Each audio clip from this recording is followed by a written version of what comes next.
नमस्कार, मी कृष्णा वरपे. थोडक्यात मध्ये आपल्या सगळ्यांचं स्वागत.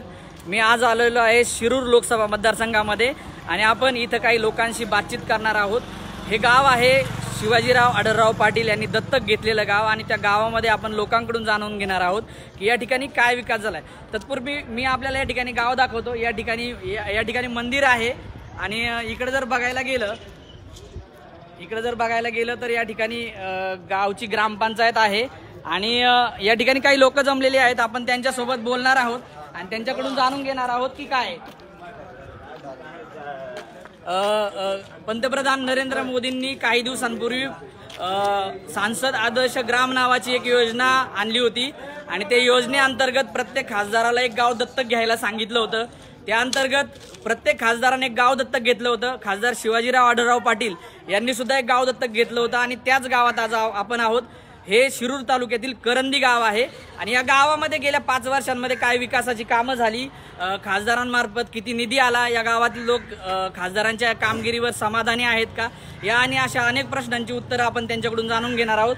तर आपल्या सोबत या ठिकाणी एक ग्रामस्थ मंडळी आहेत, गावची ग्रामस्थ मंडळी आहेत, तर त्यांच्यासोबत आपण बोलणार आहोत. काही वेगवेगळ्या पक्षांचे पदाधिकारी आहेत, तर आपण त्यांच्यासोबत बोलणार आहोत. तत्पूर्वी मी आपल्याला सांगतो की या ठिकाणची जी लढत आहे ती शिवसेनेचे आत्ताचे विद्यमान खासदार आहेत शिवाजीराव आढळराव पाटील आणि राष्ट्रवादीकडनं या ठिकाणी उमेदवार देण्यात आलाय, ते म्हणजे शिवसेनेमधनं राष्ट्रवादीमध्ये ऐन निवडणुकीच्या आधी शिवसेनेतून राष्ट्रवादीत प्रवेश केलेले अभिनेते अमोल कोल्हे. तर यांच्यामध्ये ही लढत आहे. महाराष्ट्रातल्या ज्या काही आक्रमक आणि प्रमुख लढती आहेत त्यामध्ये या लढतींची गणना होते. इथं सुरुवातीचं जे चित्र होतं ते असं होतं की कुणीच सांगू शकत नव्हतं की निकाल कुणाच्या बाजूने लागेल, कारण खासदारांची जी इथले जे विद्यमान खासदार आहे त्यांची लोकप्रियता या भागामध्ये तुफान होती. इथं ते 2 पंचवार्षिक आहेत. याच्या आधी खेड नावाचा मतदारसंघ होता, तिथं होते ते, आणि त्यानंतरनं शिरूर लोकसभा मतदारसंघ बनला. त्यानंतरनं त्यांनी 10 वर्ष या मतदारसंघाचं प्रतिनिधित्व केलं. इथं त्यांना हरवू शकेल असा उमेदवार राष्ट्रवादीकडे नव्हता. वेगवेगळ्या नावांची चर्चा होती, मात्र त्यातल्या कुणालाही उमेदवारी देण्यात आली नाही. ऐनवेळी शिवसेनेतनं आयात केला गेला उमेदवार आणि त्याला या ठिकाणी उमेदवारी देण्यात आली. आता ही लढत अतिशय जोशपूर्ण आणि एकदम काटेकी टक्कर म्हणता येईल अशी झालेली आहे. आणि एकूणच जर वातावरण बघायला गेलं तर वातावरण हे खूप तापलेलं आहे. आपल्यासोबत या गावची मंडळी आहेत आणि पक्षांचे पदाधिकारी आपण त्यांच्यासोबत बोलणार आहोत. तर आपण इथं सुरुवात करूयात. या ठिकाणी आपल्याला पदाधिकारी दिसतात, ते राष्ट्रवादीचे पदाधिकारी, आपण त्यांच्याशी बोलूयात.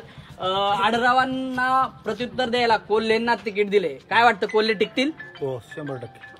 कशाच्या जोरावर वाटतं टिकतील? कोल्हेंनी छत्रपती संभाजी महाराजांचा इतिहास होता. काही मंडळींनी जाणून बुजून विशेषतः जर डायरेक्ट बोलायचं झालं ब्राह्मण म्हणजे चुकीचा दिला. तिथे संभाजी महाराज दारुडे होते, त्यांना बायांचा नाद होता, परंतु कोल्हे हा आपला बहुजन समाजातला माणूस होता. तो खरा इतिहास जनतेला दाखवला.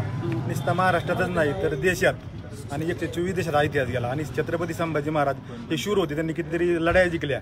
हे जगाला खरं. तुम्हाला असं वाटतं का की त्या फक्त मालिकेत झळकले, या एका गोष्टीवरून तुम्हाला त्यांना खासदार म्हणून निवडून द्यावं असं वाटतं का? नाही, पण मालिकेत झळकले म्हणजे मालिकाच त्यांनी तशा पद्धतीने केली. खऱ्या आपले सगळे मराठ्यांचे बहुजन समाजांचे संभाजी महाराज दैवत आहे आणि त्यांना कसं तरी बदनाम ह्या मंडळींनी केलं होतं.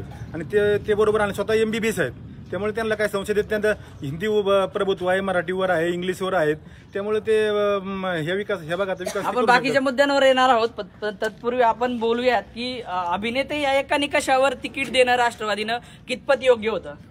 कसं आहे माहिती का, अभिनेता म्हणून जर आपण त्यांच्याकडे बघितलं आणि जर तिकीट देऊन जर ते निवडून येत असतील अशी जर त्यांची धारणा असेल तर ती चुकीची आहे. कारण जनमानसात फिरलेला किंवा जनमानसाची नाळ जोडलेला असा खासदार या भागात पाहिजे. शिवाजीराव तसे खासदार आहेत. हो, नक्कीच आहे. ते प्रत्येक गावामध्ये प्रत्येक वाडी वस्तीवर पोहोचलेले खासदार आहेत. त्यांचा निधी प्रत्येक ठिकाणी पोहोचलेला आहे. आज 14,500 कोटीचा निधी त्यांनी या भागात दिलेला आहे, म्हणजे शिरूर लोक मतदारसंघात किती निधी दिलाय? 14,500 कोटीचा निधी. 14,500 कोटीचा निधी दिलाय. आपण गावातील लोकांना विचारूयात की खरंच या गावामध्ये विकास कामं झालेली दिसतात, ही त्यांच्याच काळात झाली आहेत का? हो, 4,87,00,000 एवढा निधी त्यांनी त्यांच्या कारकिर्दीत या करंदी गावामध्ये टाकलेला आहे. आणि सांसद आदर्श गाव म्हणून त्यांनी दत्तक गाव घेतलेलं आहे. त्या माध्यमातून त्यांनी तो विकास केलेला आहे. गावचा विकास झाला असं तुम्हाला वाटतं का खासदारांनी दत्तक घेतल्यानंतर? खासदारांनी गाव दत्तक घेतल्यानंतर झपाट्याने विकास झालेला आहे. इथून पाठीमागे ज्या पंचवार्षिकमध्ये जो गावाचा विकास झाला नव्हता तो ह्या पंचवार्षिक खासदाराच्या माध्यमातून काम झालेलं आहे. या ठिकाणी म्हणतात की कामं झालेली आहेत खासदाराच्या माध्यमातून. काय वाटतं, कामं झालीत असं वाटतं? आता गावचा विकास झाला हे आता माझ्या मित्रांनी सांगितलं, पण ह्याच्या अगोदर वळसे पाटील साहेबांनीच मुळात विकास केलेला आहे. आमचं गाव करंदी गाव सासकामान पाण्यामुळे वलिताखाली पूर्ण आहे, त्या अगोदरच सुजलम सुफलम झालेला आहे. आता हे जर सांगत असतील 4 कोटीची कामं झाली तर हे माझा आरोप पूर्णतः आरोप आहे की चुकीची माहिती. आज हे ज्या योजना दाखवतात पाणी योजना, अरे पाणी योजना मी समोर आहे. वळसे पाटील साहेबांनी विधानसभा निवडणूक लागायच्या अगोदर नारळ फोडून उद्घाटन केलेलं आहे. त्याचा सर्व लोक पुरावेला आहेत. संतोष ढोकले सरपंच असताना त्याचं उद्घाटन झालेलं आहे. फक्त ती योजना काही कारणास्तव टेंडर झालं होतं, काम चालू होणार होतं, पण एक कॉन्ट्रॅक्टर थोडासा चुकीचा मिळाल्यामुळे ते काम थांबवलं. ते काम पुढच्या टप्प्यात गेलं आणि ते पुढच्या टप्प्यात गेल्यामुळे हे दाखवतात की आम्ही केलं. हे काम यांनी केलेलं नाही. हे वळसे पाटील साहेबांच्या निधीतून झाले. राहता विषय परत दवाखाना पण वळसे पाटील साहेबांनी केलाय. मी स्वतः रमेश नपते किमान 10 वेळा मंत्रालयात त्या पाठपुरावा करण्यासाठी मी गेलेलो आहे. हे दाखवतात तर आम्ही याचं काम केलं. 19 लाख रुपये तुम्ही मंदिरासाठी दिले, पण संपूर्ण गावांनी वर्गणी काढून आम्ही 1 कोटीचं मंदिर बांधलेलं आहे. हा सभामंडप दिसतोय वळसे पाटलांनी दिलाय. हा रस्ता हे कॉन्क्रीट केलंय भीमाशंकर कारखान्याच्या माध्यमातून वळसे पाटलांनी करून दिले. मुखेड रोड वळसे पाटलांनी केलाय, जातेगाव रोड वळसे पाटलांनी केलाय, किंदूर रोड वळसे पाटलांनी केलाय. तरी कामं वळसे पाटलांनी केलेत, जिल्हा परिषद मधून केलेत, तर यांनी कामं कोणती केली? आपल्याकडे या ठिकाणी भाजपचे पदाधिकारी आहेत, शिवसेनेसोबत ते सोबत आहेत, युती आहे.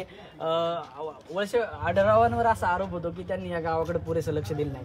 खऱ्या अर्थानं आढळरावांनी चांगल्या प्रकारे गावामध्ये कामं केली. ज्यावेळेस का म्हणजे संसद आदर्शमध्ये गाव घेतलं गेलं दत्तक, असा विषय होता. 72च्या दुष्काळात आपल्या गावात कलेक्टर आले, त्यानंतर आता आढळरावांच्या काळात कलेक्टर आले आणि कोणत्याही जिल्हा परिषदेमध्ये काम आपल्या गावचं असेल तर प्राधान्याने पहिलं काम आपले घ्यायचे. कोणी काही सांगणार असेल तर दादांनी खरं म्हणजे खऱ्या अर्थाने कामं केलेली. आज करंदी मशाभूमी ते पेंपॅक्टरचा रोड 30 लाख रुपये दादांनी केलेला आहे. आपला तळेगाव रोड दादांनीच केलेला आहे. तळेगाव राहिलं थोडा तो दादांनी केलेला आहे. आणि राहिलं तुमच्या दवाखान्याचा आरोप केला. दादांच्या काळात दवाखाना झालेला आहे. उद्घाटन कोणी करू देत? खासदाराची कामं कोणती असतात?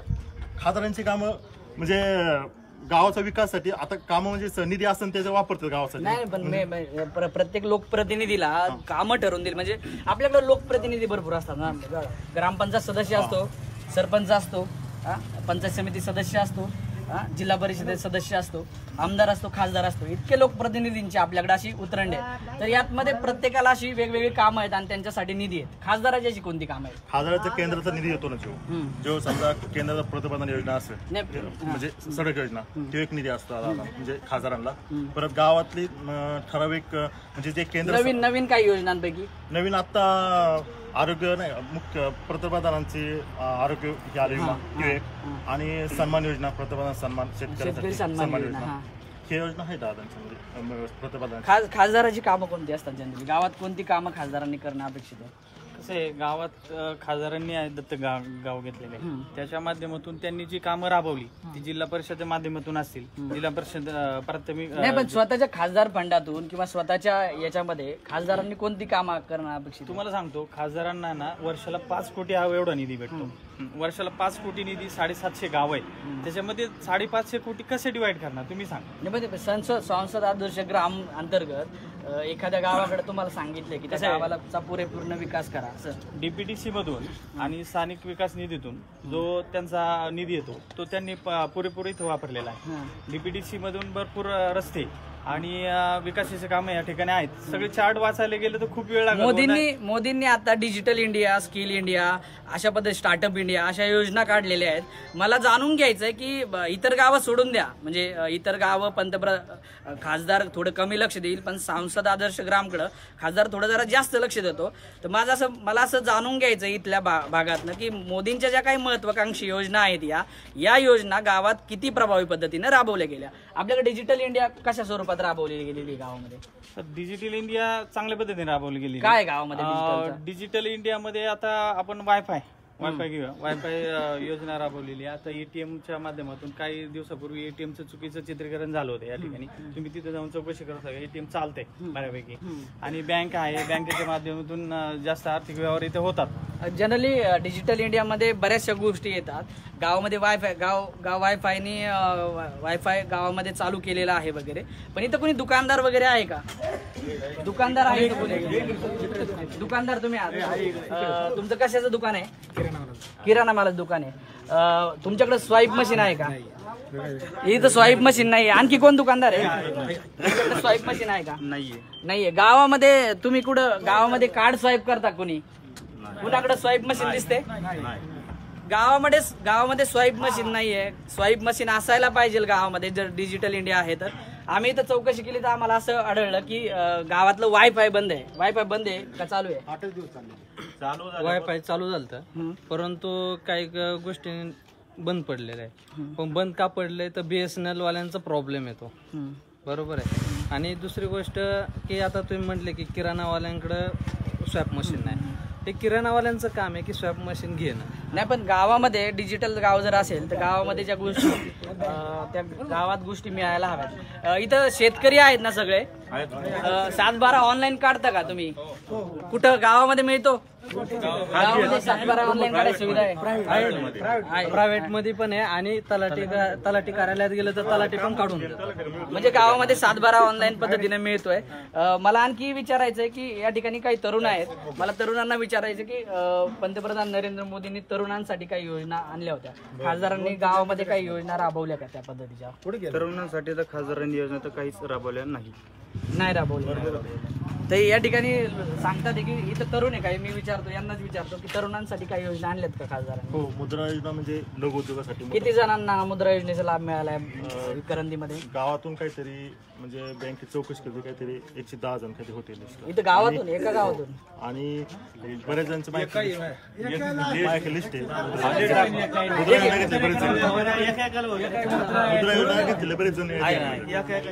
मुद्रा योजना घेतली असं म्हणत 110 जणांनी घेतली मुद्रा योजना.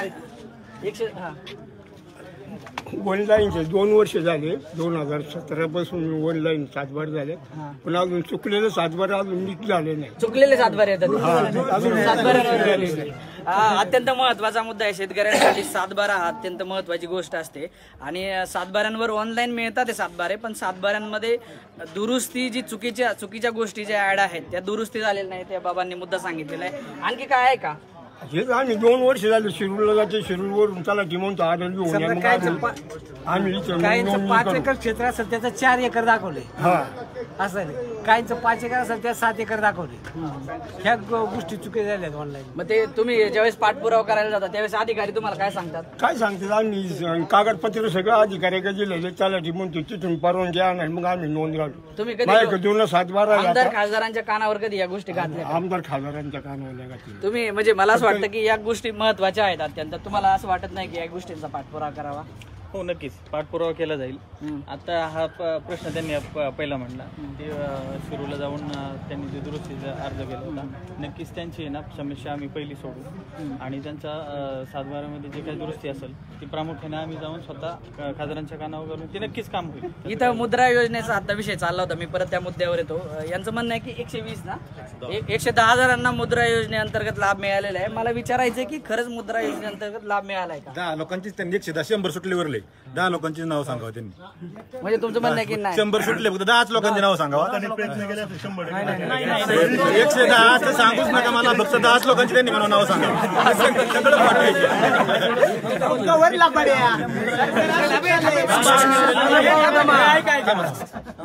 गावातील एकाही व्यक्तीला मुद्रा योजनेचा लाभ अजूनही मिळालेला नाही. अच्छा, इथं मतमतांतर दिसतात. ते सत्ताधाऱ्यांकडनं दावे केले जातात की 110 जणांना मुद्रा योजनेचा लाभ मिळालाय आणि इथे विरोधी आणि गावकरी म्हणतात की मुद्रा योजनेचा लाभ काय कुणाला मिळालेला नाही.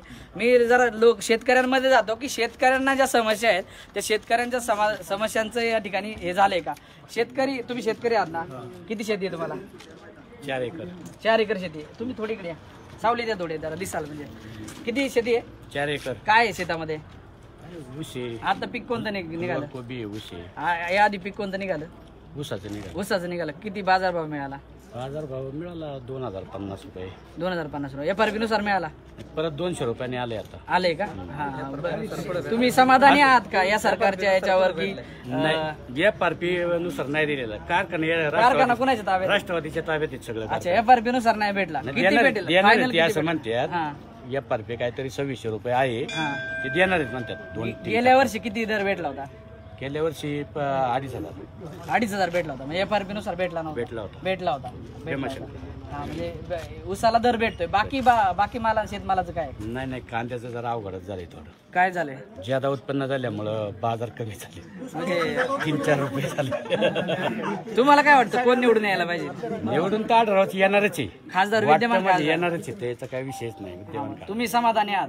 कांद्याला बाजार नाही भेटला तरी? नाही तर कांद्याचा बाजार त्यांच्या हातात नसतो. ऐका ना 23 राज्यात कांदा पिकला. 23 राज्यात कांदा पिकला आणि जास्त हे झालं. सरकार याला पूर्ण जबाबदार नाही. तरी सरकारने 200 रुपये अनुदान द्यायचा प्रयत्न केलेला आहे. त्याच्यामुळं काही गोष्टीला नावेलाच असतो ना. तुम्हाला वाटत नाही खासदार तुमचे शेतकऱ्यांचे प्रश्न मांडण्यात संसदेमध्ये कमी पडले असेल? नाही कमी नाही पडलेले अजिबात. सगळ्यात जास्त प्रश्न विचारणारा खासदार साहेबांनी कांद्याविषयी संसदेत विषय मांडलेला होता. त्यावेळेस क्विंटलला 200 रुपये हमी भाव द्यावा याबाबत बोलले होते. त्यावेळेस अनुदान भेटलेलं आहे शेतकऱ्यांना अनुदान भेटले. सगळ्यात महत्वाचा मुद्दा असा आहे कांद्याचा आणि शेतकऱ्यांचा जर प्रश्न असेल तर आमचा असं मत आहे राष्ट्रवादीच्या सगळ्या नेत्यांना आणि पुढाऱ्यांना की जर केंद्रीय कृषी मंत्री शरद पवार होते 10 वर्ष जवळपास आणि राज्यामध्ये पण त्यांचं बऱ्यापैकी त्यांनी 15-20 वर्ष मुख्यमंत्री पद भूषवलेले आहे. मग जी केंद्र सरकारची जी योजना आहे जी की स्वामीनाथन आयोगाची ती शरद पवारांनी का लागू केली नाही ती असताना हा सगळ्यात महत्वाचा मुद्दा आहे. आणि आता ते म्हणतात शेतकऱ्यांचा मुद्दा असं झालं तसं झालं. ह्या वर्षी फक्त बाजार नाही. गेल्या वर्षी पण कांद्याला रेकॉर्ड ब्रेक मार्केट होतं. त्यावेळेस शेतकऱ्याला पैसे मिळाले नाहीत का? असा विषय बरोबर तुमचं बरोबर आहे. पण माझं असं म्हणणं आहे की जे गेले त्यांना विचारायला हवे प्रश्न का जे सत्य ते त्यांना विचारायला हवे? बरोबर आहे. सत्य त्यांना विचारलं पाहिजे. नाहीच बरोबर आहे विचारलं पाहिजे. त्याचाही आताही पाठपुरावा चालू आहे. सगळ्या पदाधिकाऱ्यांचा शेतकरी शिवसेनेचा वगैरे सगळ्यांचा. आमचे उद्धव ठाकरे साहेब प्रत्येक वेळेस शेतकऱ्यांच्या बाजूने उभे राहतात आणि त्यांनी मुद्दा हा संसदेत आणि काय म्हणतो ऐका ना मी पत्रकार आहे. माझं असं म्हणणं आहे की त्यांनी नाही लागू केला म्हणून लोकांनी त्यांना सत्तेतून बाहेर काढलं. बरोबर. यांना सत्तेत का आणलं तर ज्यांनी ते ज्या प्रश्न त्यांनी सोडवले नाही म्हणून शिवसेना भाजपला सत्तेत आणलं. बरोबर.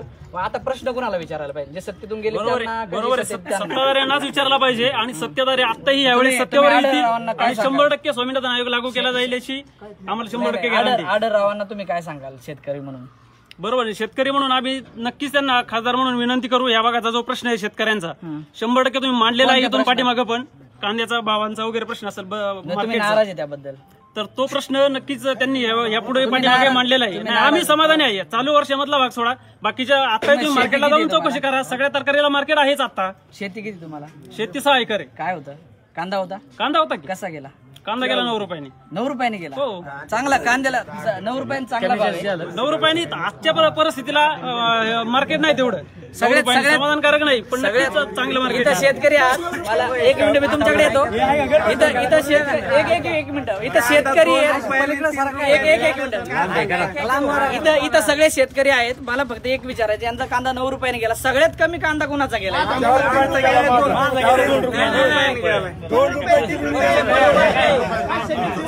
एक मिनिट या बाबांना बोलायचं.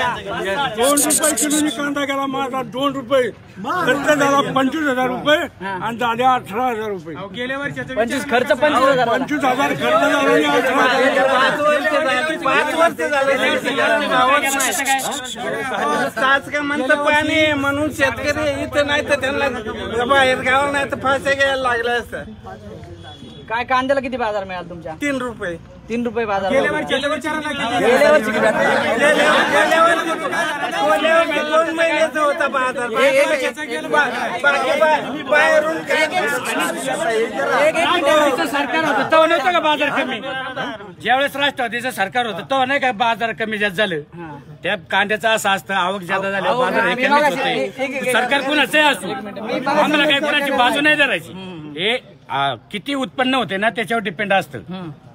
किती उत्पन्न होतं? या वर्षी 23 राज्यात कांदा पिकला. त्याला नाही वेळा भरपूर उत्पन्न झालं. माहिती का पाकिस्तान मधून कांदा ते सुरुवातीला 30 रुपये 25 रुपये किलो कांदा असताना आयात केला. थोडं ते 4 कंटेनर लगेच बंद केला. मला कांदा बोलले कांदा यावेळेस दुष्काळ आहे, पीक आला असेल थोड्या प्रमाणात, काय नसेल, पण निवळ निर्यात टोटल बंद केली आणि पाकिस्तानातून सगळा कांदा इथं आणला. त्याच्यामुळे 2 आणि 3 रुपये. मागच्या वर्षी दुष्काळ नव्हता, भरपूर पीक झालं, पण कांदा काय नव्हतं, मागच्या वर्षी बरा बाजार होता. यावेळेस काय निवडणुका डोळ्यासमोर ठेवून यांनी पाकिस्तानातून कांदा विकत आणला. यांना पाकिस्तानची नफरत आहे, पाकिस्तानचे खेळाडू यांना भूमी चालत नाही, कांदा चालतो का यांना. त्यामुळे आज कच्ची साखर आणली, 2 आणि 3 रुपये किलो. शेतकरी उद्ध्वस्त झालाय, दुधावाला उद्ध्वस्त झाला. 5 वर्षापूर्वी दुधाच्या बुकटीला पूर्णतः निर्यात होती आणि जर आंतरराष्ट्रीय बाजारपेठेत जर बाजार पडले तर केंद्र सरकार त्या निर्यातीला अनुदान देत होतं, निर्यात बंद करत नव्हतं. यांनी हे मोदीचं सरकार आल्यानंतर त्यांनी निर्यात बंद केली, अनुदान द्यायचं बंद केली. दूध मनमोहन सिंग असताना 28 रुपये खरेदी होती, 40 रुपये विक्री होती. आज 20 रुपये, आता 4 महिने झाले 3 रुपये अनुदान निवडणूक आले म्हणून 4.5 वर्षात 18 ते 20 रुपयांनी दूध खपलंय शेतकऱ्याचे. म्हणजे 5 वर्ष शेतकरी 8 रुपये भावामागे मेलाय निवड ह्या चुकीच्या धोरणामुळे. आणि यांचं हे शासन आहे, हे शेतकऱ्यांच्या विरोधात आहे, दूध गोरगरिबांच्या विरोधात शासन आहे. शेतकऱ्यांच्या विरोधात आहे का शासन? गेल्यावरची हमीवाद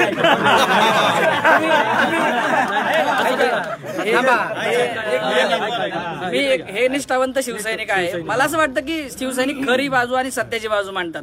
म्हणजे शिवसेनेचं हे बाळासाहेबांपासूनचं तत्व आहे की जे सत्य आहे ते मांडायचं. यांचं नाव सुद्धा बाळासाहेब आहे, ही खरं तेच सांगतील असं आपल्याला आशा आहे. शेतकरी विरोधी सरकार यांचा असा आरोप आहे. नाही, शेतकरी नाराजच आहे आमचं. आम्ही त्याबद्दल खंत आहे आम्हाला बी.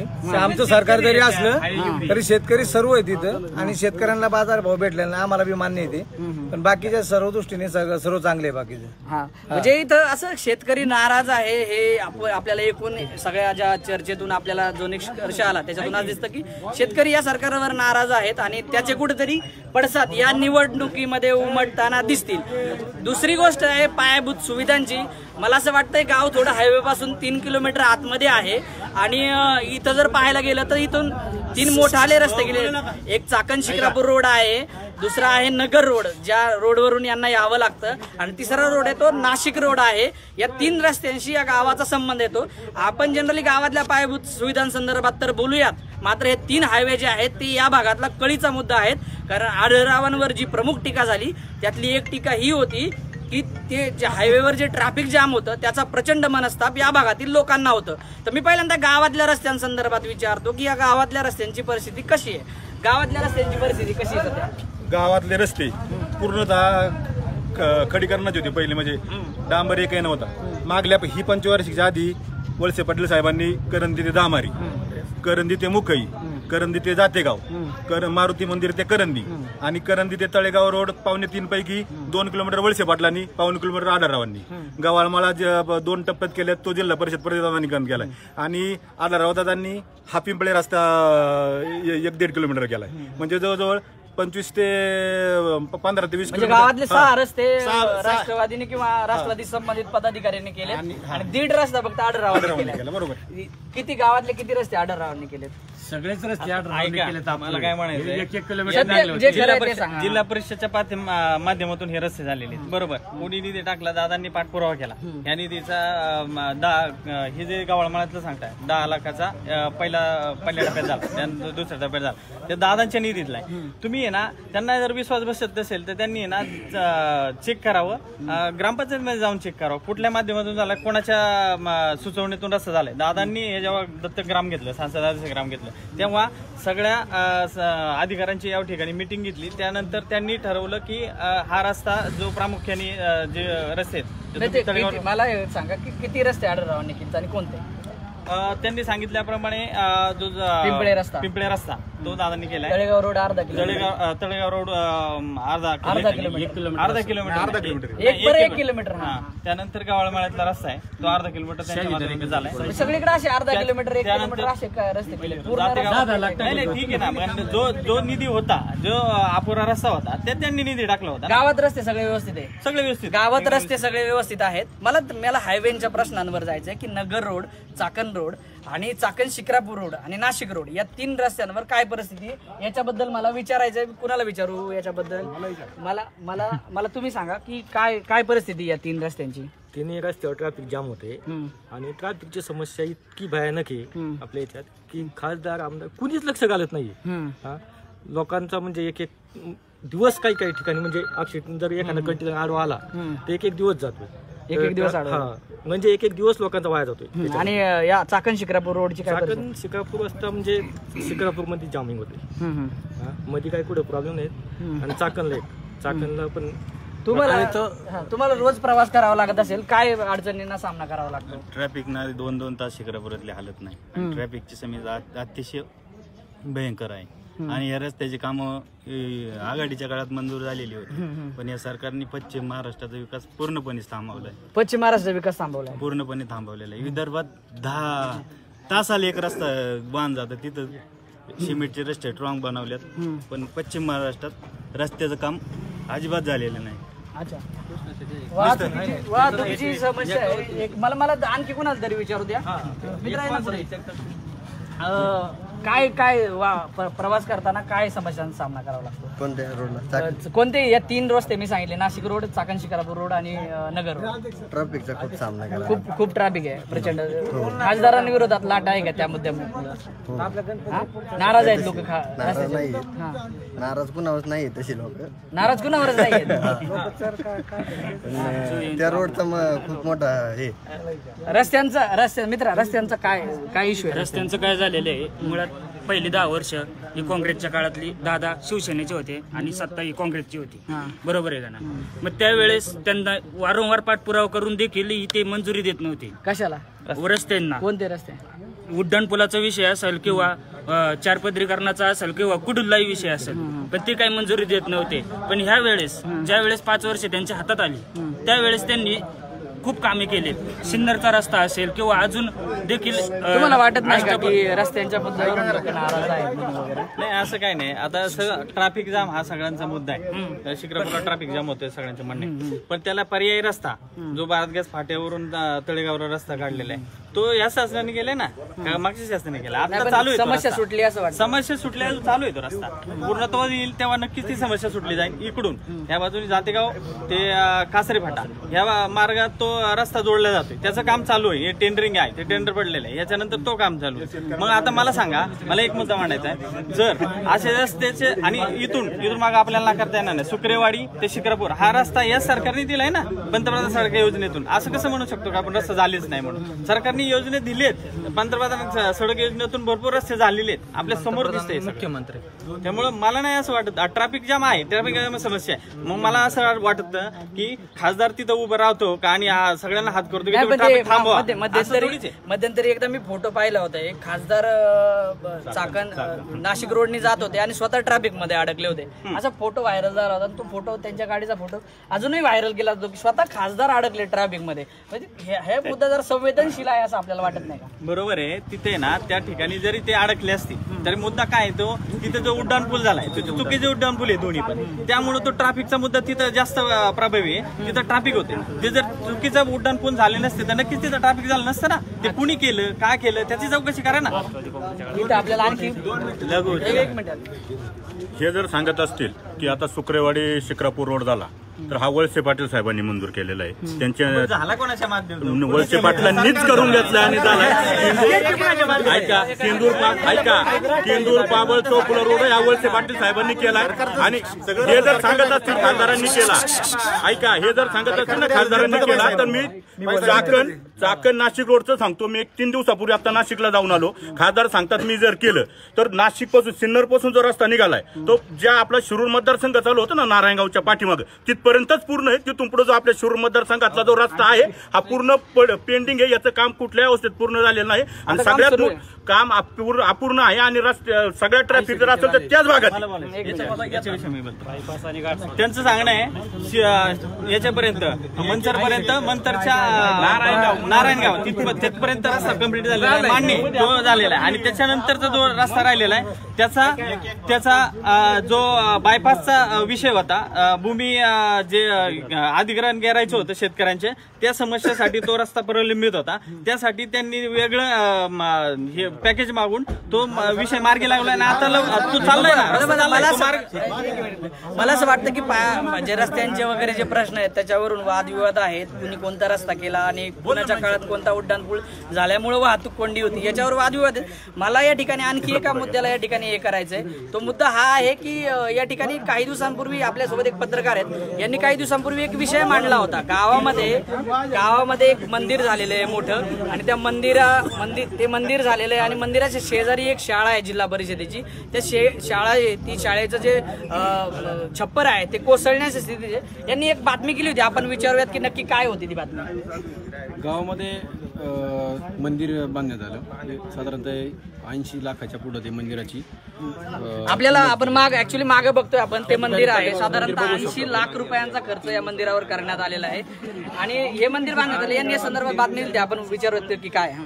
मंदिर 80 लाख रुपयाचं होऊ शकतं, तर गावामध्ये सगळ्यात मोठी समस्या आहे ती शैक्षणिक समस्या. त्या समस्येला हात घालण्यात सबसे फेल ठरलेले प्रतिनिधी आहेत तिथे.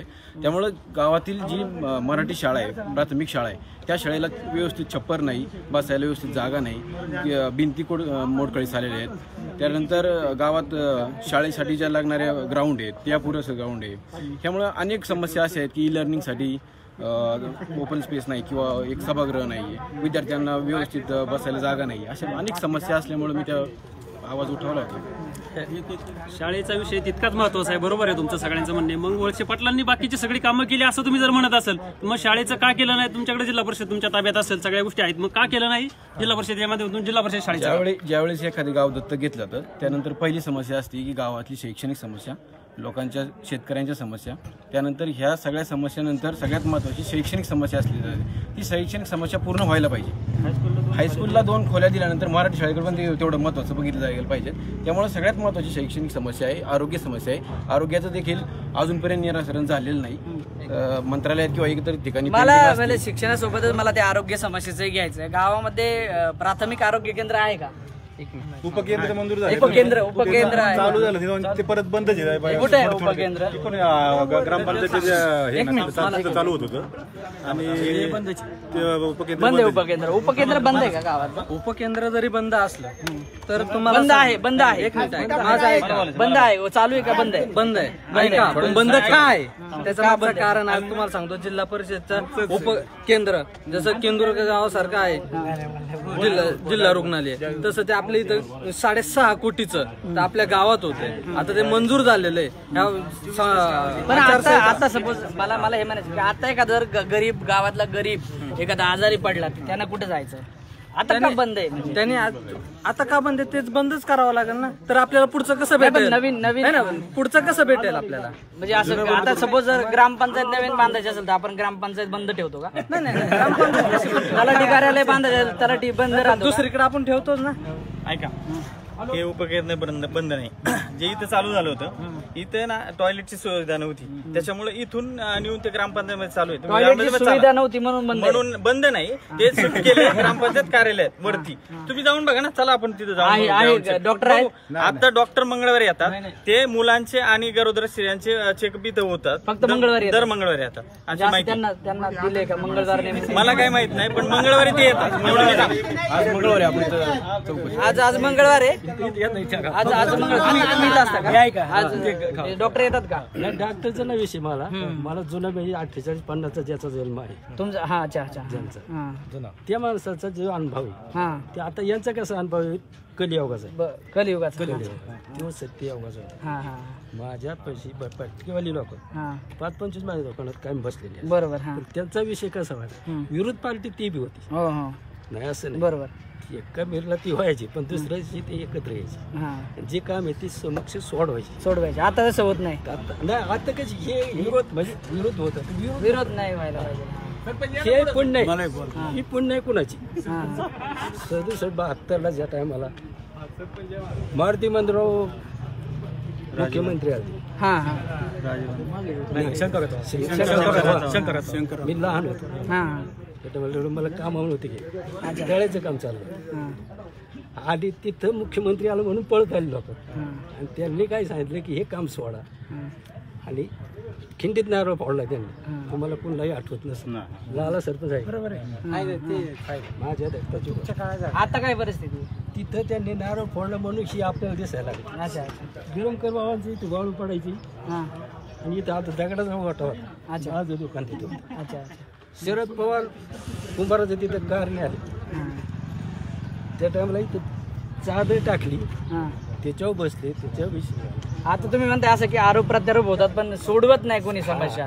सोडली पाहिजे. तुम्हाला काय सांगायचं? माझा पाण्याचा प्रश्न आहे. सगळ्या शेतकरी आहेत वर्ग इथं. सगळ्या शेतकऱ्यांचा पाण्या वाचून जळून गेलाय. माझी 3 एकर मका ही जळून गेली. वाटलं तर तुम्ही वावरात चला आणि वावरात बघा येऊन पाण्या वाचून पाण्याचं राजकारण करीत आहेत. पाण्याचं राजकारण आणि शेतकऱ्यांच्या अन्याय आहे. शेतकऱ्यांना बाजार भाव नाही.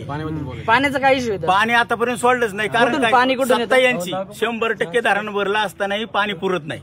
मग मला काय म्हणायचे 75% 1 वर्ष धरण भरलो तरी पाण्याचा तोटा आला होता. यांचं नियोजन मुळे चुकीचं आहे. कोण नियोजन करतं? आता जी सत्ता आहे त्यांचं नियोजन चुकीचं आहे. पण पाण्याचं काय झालं? काय नेमकं पाण्याचं राजकारण केलं गेलंय. आम्हाला जे पाणी उसाला आजपर्यंत टिकलं कोणी राजकारण केलं? भाजप जे सत्तावेळी येते पालकमंत्री कोण असे ना ते मी काय म्हणतो ते शेतकऱ्यांना पाणी महिन्याला जरी सोडलं तरी आज 2 महिने पुरलं असतं. आज आम्हाला पाणी प्यायला नाही. खासदार चांगले एक मिनिट. खासदार चांगलं हे कसं म्हणलं ना यांचं नियोजन चुकीचं आहे. ऑलरेडी खासदार शिवसेनेचं आहे पण यांचं कोणवर ऐकतच नाही. पहिली गोष्ट शिवसेनेचं अजिबात बीजेपी वाले ऐकत नाही. त्याच्यामुळे पाण्याचा इश्यू त्याच्यामुळे तयार झालाय. त्याच्यामुळे आणि खाली भाजपचा आमदार आहे आणि आम्हाला पाणी राहून देत नाही. पालकमंत्री गिरीश बापटे खासदार ओरडू जातो पण यांचं कोण ऐकत नाही. तुम्हाला असं म्हणणं आहे की भाजपवाले शिवसेनेवाल्यांचं अजिबात ऐकत नाही. त्यामुळे एकच संधी कोल्हे साहेबांना मदत करा आणि निवडून. आता आपण त्याच विषयावर येणार आहोत की आढळराव की कोल्हे. आपण आता या लोकांना विचारणार आहोत. आपण जनरली एक अंदाज घेऊयात की काय एक मिनिट एक इकडनं सुरुवात करूया.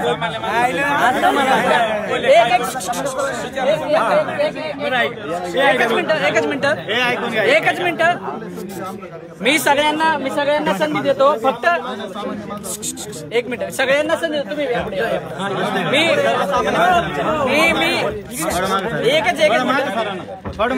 मी सगळ्यांनी थोडं मागं सारखा सगळ्यांना संधी देऊया. शेवटचा टप्पा एक राऊंड करा सगळ्यांना. सावली त्यांना सगळ्यांनी मागं सारखा सगळ्यांना संधी देऊयात. आपण आता विचारणार आहोत की आढळराव की म्हणजे शिवाजीराव आढळराव की कोल्हे दोघांपैकी कुणाला आणि का संधी. मला तुम्ही सांगा की कुणाला संधी द्यायला हवी आणि का. तसं आढळराव पण आहे पण जास्त करून आहे ना आता 3 वर्ष कुणाला संधी द्यायला हवी? कोल्हे. का? कारण ते युवकांना संधी द्या ना तुम्ही. अच्छा युवकांना संधी कोणाला संधी द्यायला कोल्हे. का? म्हणजे काहीतरी नवीन कार्य करू शकते. यांना आम्ही कंटाळलो आता 15 वर्ष कंटाळलेत. अच्छा कुणाला संधी द्यायला हवी? कोल्हे की आढळराव? कोल्हे की आढळराव? कोल्हे नवीन लोकांना नवीन चेहऱ्याची जास्त आवड आहे आणि नवीन माणूस काहीतरी वेगळं करू शकतो. नवीन माणूस वेगळे करू शकतो. कोणाला संधी द्यायला हवी? खासदार आढळरावांना द्यायला हवी का? अनुभवी माणूस लोकसभेमध्ये असावा. अनुभवी असावा लोकसभेमध्ये. कुणाला द्यायला हवी संधी? कोल्ह्यांना द्यायला पाहिजे. कोल्ह्यांना जास्त अनुभवी नको आहेत. जास्त अनुभवी नको अनुभवी काय होतं? नाही आता त्यांना अनुभव आहेत ना. आता यांना अनुभव आला पाहिजे. नवीन लोकांना अनुभव आला पाहिजे म्हणून संधी द्यायला हवी. कुणाला संधी द्यायला हवी? बाबा कुणाला संधी द्यायला हवी? काय आपल्याला नाही समजायचं. तरी पण शरद पवार आढळरावांना संधी द्यायला का? आढळराव चांगला माणूस आहे. चांगला माणूस आहे. कुणाला संधी द्यायला हवी? का संधी द्यायला हवी? समाजाचा चांगले कार्यकर्ते सगळे. तुम्ही शेतकरी आहे तुम्ही समाधानी आहात का? हो समाधानी. कुणाला संधी द्यायला हवी? दादा आढळरावांना का? कायदा सुव्यवस्था चांगली आली त्यांच्यामुळे. राष्ट्रवादीच्या काळात गुन्हेगारीचं प्रमाण वाढलं होतं. गुन्हेगारीचं प्रमाण वाढलं होतं. अच्छा म्हणजे आपला भाग जाऊ शिरूर समजा मावळवादी आहे पण चाकण शिरूर मावळ आहे. शिरूर मावळवादी आहे. आता थोडा होत चाललाय पण चाकण वगैरे त्या ठिकाणी गुंडगिरी वाढली स्थानिक गुन्हेगारी त्याच्यावर कायद्याच्या कचाट्यात आणून त्यांनी वचक बसवला. आज सरकारी कागद हा किट मध्ये निघतो. पूर्वी 12 तुम्ही असं म्हणणं की कायदा सुव्यवस्था चांगली झाली म्हणून आढळराव आहे. कोण हवं? आज तुम्हाला सांगतो कोण हवं? खासदार शिवाजीराव आढळराव पाटील. का हवे? का तर काय गोविंदा सारखं नको व्हायला ना. गोविंदा सारखं नको व्हायला. कोण हवं? खासदार आढळराव. का हवेत? ते सर्वसामान्यांबरोबर नाळ जोडलेले. प्रत्येक विषयात त्यांना आणि अर्ध्या रात्रीला फोन उचलणारे असे खासदार आपल्यात मिसळून काम करणारे आणि विकासाची काम चालणारे. अमोल कोल्हे. अरे एका खांद्यावर हात ठेवलाय आणि का हवेत? कारण का आढळरावांचं वरती काही चालतच नाही नुसत्या वाता माजी सरपंच आहेत आपल्यासोबत इथं, आपण त्यांना विचार कोण हवं. आतापर्यंत खासदार आढळराव झाले. आतापर्यंत खासदार पहिला जो होता का नव्हता करंदीला ही माहिती नाही. कुठं बोर्डला कुठं नाव नाही, कुठं रस्त्याची कुठं कामं नाहीत, काहीच नाही केलं. ऐका ना, काही तुम्ही मागच्या खासदारांनी काहीच केलं नाही. यांनी काहीतरी आमच्या करता केलंय. आढळरावच पाहिजे आम्हाला परत बी. अच्छा, परत आढळरावच पाहिजे. कोण पाहिजे? चौकार मारलाच पाहिजे, मारलाच पाहिजे. आढळराव गाड्यासाठी भरपूर चटलेले सुरू नाही झाले अजून, तरी पण त्यांच्या काळात परत सुरू होणारच आहे. परत सुरू होणार आहे. पवार साहेबांचे हातबडकं कोण हवं? पवार साहेब बोलले पाहिजे. बोलले पाहिजे का? पवार साहेबांचे हातबडकं करण्यासाठी म्हणजे हात बळकट म्हणजे नेमकं ताकद वाढवायसाठी 2 खासदार होते, एवढी ताकद होती. 14 खासदार गेले तर पवार साहेब पंतप्रधान होते. पंतप्रधान ताकद त्यांच्याकडे नक्की पंतप्रधान 100% कोण हवं? अमोल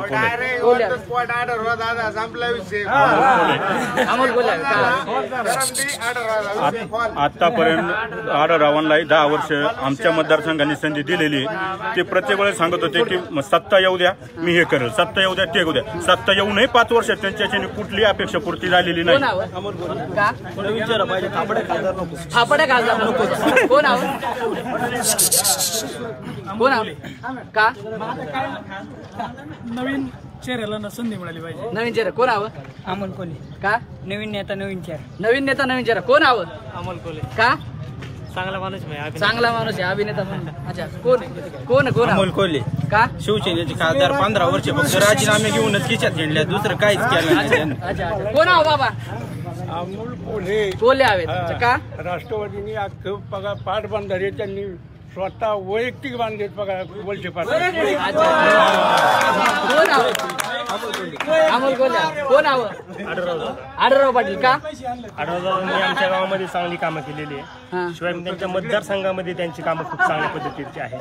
त्यामुळे आढळराव दादा हे सामान्य जनतेशी त्यांची नाळ आहे, गावाशी चांगला संपर्क आहे. अमोल कोल्हेच पाहिजे. कोल्हेच पाहिजे का? कारण त्यांनी खरा संभाजीराजांचा खरा इतिहास जनतेसमोर मांडला. आणि आपण सगळे शिवरायांचे संभाजी महाराजांचे वंशज जो खरीचे शंभूराजांचे आणि शिवरायांचे जे वंशज मानतात ना, ते अमोल कोल्हेलाच मत देणार.